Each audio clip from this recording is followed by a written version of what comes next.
You might remember Mikey Marshall, a star Tech basketball player under Coach Bobby Knight in the early 2000s. He fell in love with the Telemundo weather lady, Eileen Macias, and their blended family became complete when Eileen got pregnant until an ultrasound at 20 weeks. We see this big black mass in the ultrasound. Something was wrong.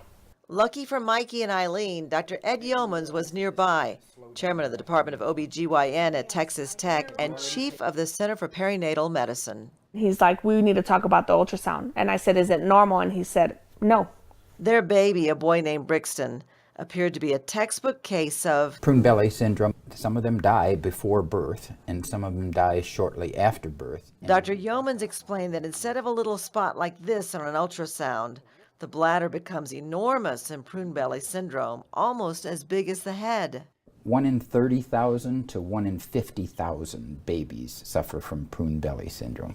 The lethal problem is that as the bladder grows, it leaves little room for the organs to develop, like the lungs. And that was a nightmare for Eileen. Knowing one of the possibilities was you're going to have to carry this baby full term and he's going to suffocate as soon as you push him out. Instead of ending the pregnancy, Mikey and Eileen made a choice for Dr. Yeomans to intervene.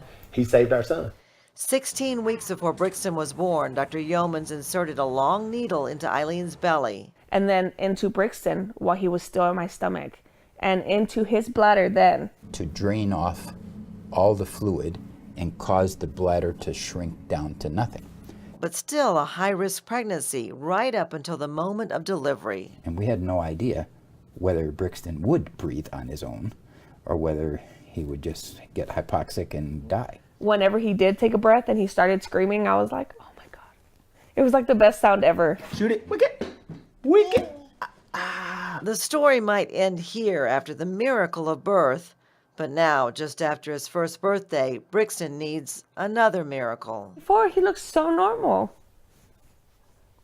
And now we're in a situation where he needs a kidney transplant.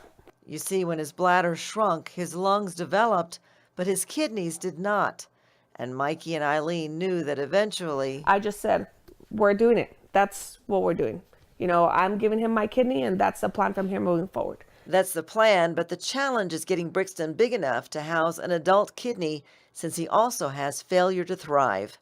Nothing that he sees is really appetizing to him. His kidney disease calls for a strict diet. 1, 2, 1, 2, 3. So a feeding tube gives Brixton the nutrition he needs, and Mikey tries to make it fun to swallow. Open. While he worries that ultimately 2 people he loves will go into transplant surgery, with 3 older children at school and a little sister for Brixton, Mila, who was just born a month ago. We were there when Mikey and Eileen surprised Dr. Yeomans with a thank you gift. Oh, wow. This picture worth 1,000 words. Can you say hi? One final visit before these 3 are off to Cook Children's Hospital in Fort Worth to learn more about the transplant and to get Brixton started on dialysis.